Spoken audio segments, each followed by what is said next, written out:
So good morning. Meron tayong gagawin dito na Camry, no? Second gen na Camry to. So ang problema nito is palyado. Tapos ayaw na siyang humatak ng maayos, no? So hirap na hirap siyang tumakbo. Ang ginawa ko na nito is pinagpalit ko na yung coil. Ang may problema nito is 2 and 3. So itong dalawang piston na to ang may problema dito sa cylinder na to. Yung 1 and 4 maganda yung response. So itong dalawa napakahina. So ang ginawa ko is pinagpalit ko na yung ignition coil. So pinagpalit ko yung ignition coil, ganun pa rin. So pinagpalit ko yung spark plug, ganun pa rin. So ang gagawin natin ito ngayon is i-compression test ko muna. So tatanggalin ko muna yung mga spark plug. Titingnan ko kung pare-pareho ng reading, no? Kung pare-pareho sila ng compression. So yun muna ang gagawin ko, tanggalin ko muna lahat. So madali pa tayo, no? Hindi, gusto niya kasi palabas yun ng tanghali. Kaso wala. Sumabay pa yung porter. Kinuha yung porter, di ba? So ito yung spark plug niya. Yung makikita nyo merong singaw dito, ayun, sa puno, nagkakalawang. Pero pinagpalit na natin yan, ganun pa rin. Maganda naman yung sunog dapat, oh. Kulay brown, ayun, oh. Kaya lang hirap na hirap siya. So i-compression test muna natin. Tingnan natin kung pare-pareho yung reading. Yan, so nalagyan na natin ng hose. Tapos ito na yung ating gauge ng compression. So i-crank lang natin doon. Okay, so yan na. Nakakuha tayo ng almost 125 sa PSI. Sa bar is 8 bar. Press natin. Next, ano yan, cylinder number 1. Yan, cylinder number 2 natin. Napakababa, wala pang 100. So nasa ano lang siya, 90. 90 PSI lang yan halos. 90 o 85 ganun. So 6 bar lang. Or less natin. Ito yung may palya, yung mahina magsunog, 2 and 3. So kanina 125. Ito ngayon siya, wala pang 100. Ayan. Next natin is cylinder number 3. Cylinder number 3. Yung 2 and 3 parehas ng reading. Parehas sila. 6 bar din. Wala pang 90. So check natin yung iba. Ito last number 4 na piston. Ayan.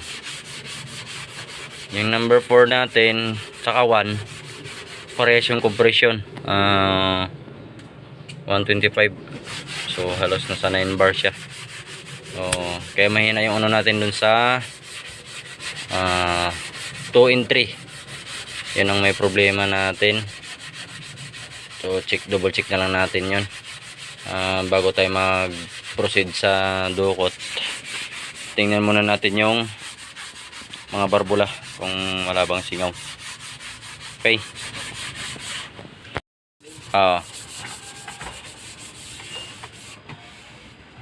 Okay. Up. Nakaapak ka sa throttle? Apakan mo daw. Apakan doon?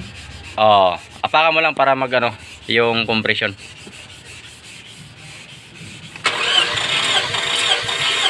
Up. Okay na.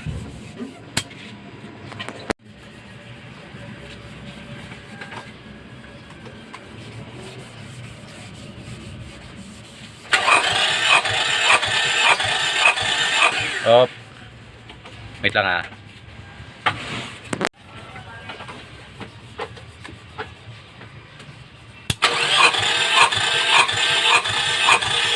Up, ya.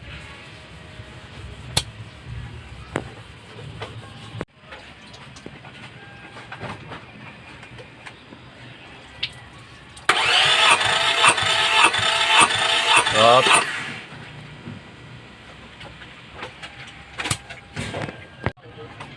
Isa pa, last.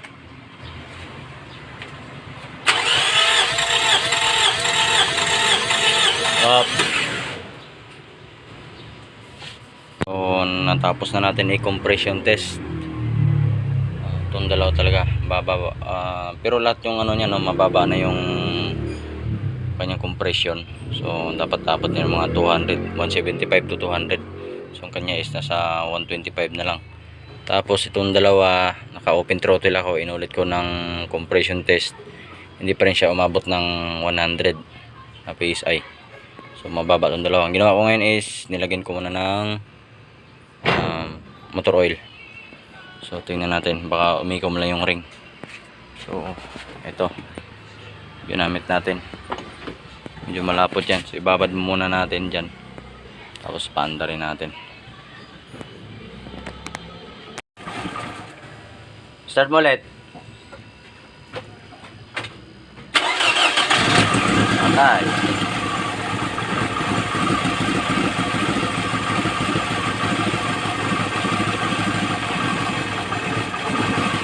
Oh. Nako. Nako.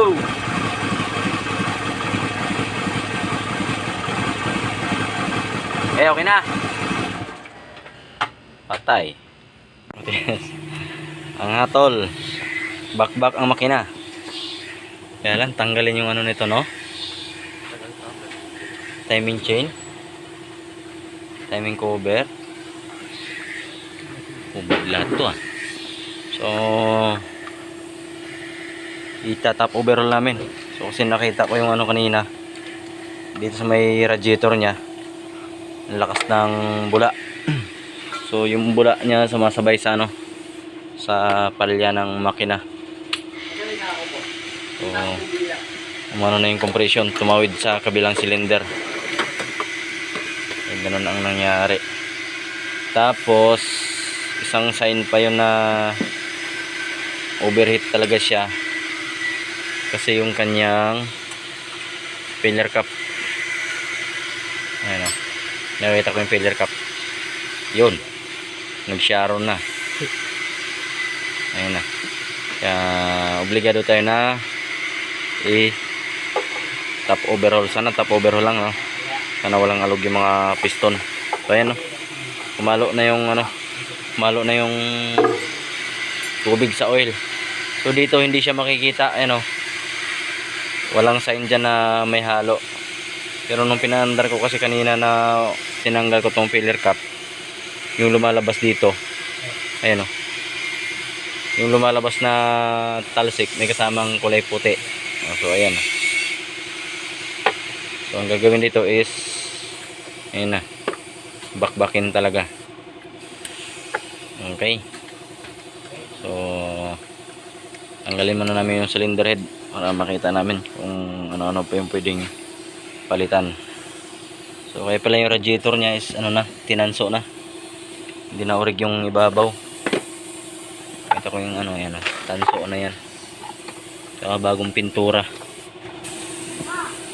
So yun ang nangyari. So, bakbak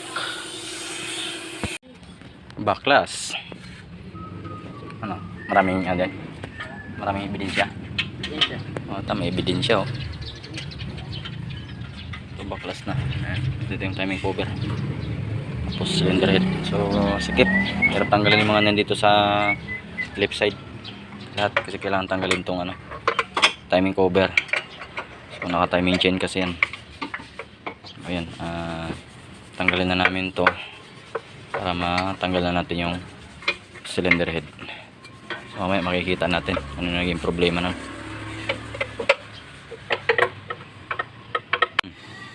So lunis na, hindi pa rin natanggal yung cylinder head, no? So ang problema kasi merong nabilog na yung ulo. So dapat ganito pa yan siya, no? M10 o M9 to ang gamit natin. Meron mo naman tayong pananggal dyan. To, may pananggal tayo. Yan. So bali lahat itong 2, 4, 6, 8, 9 ay lumuwag na. So merong isa dito nagpapaiwan. Yun ang nabilog. So ang ginawa ko is yung easy out na malaki. Pinawildingan ko muna ng nut. No, yung nut na 19mm para doon ko pakapitin yung sakit na 19mm para mabira tong ano na to, head bolt na yan. So matigas. Sana madala mamaya. So ito na yung ano natin. Easy out. No. So pinawiligan ko ng nut na malaki. So para dito lang to, isang gamitan lang. Pasok lang natin to dito.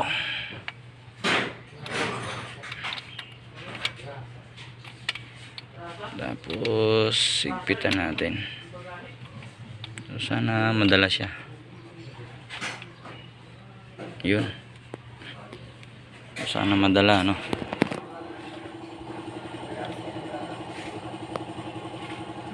Ano nangyayari? Ba't di na magkasya? So linisin muna natin. Yun. So ito nalinis na natin. Pasok na siya sa 19mm. Yun na. So sana gumana to.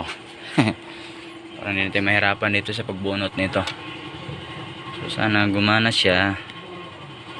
So habang iniikot natin ng pakaliwa yan, pabao naman na pabao yun, pahigpit siya. No. So testingin na natin.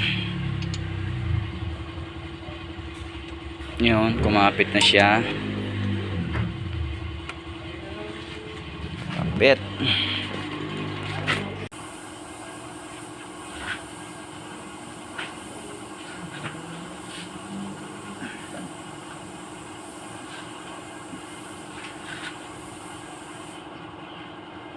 Wala. Yubra. Bilog lang din. So good.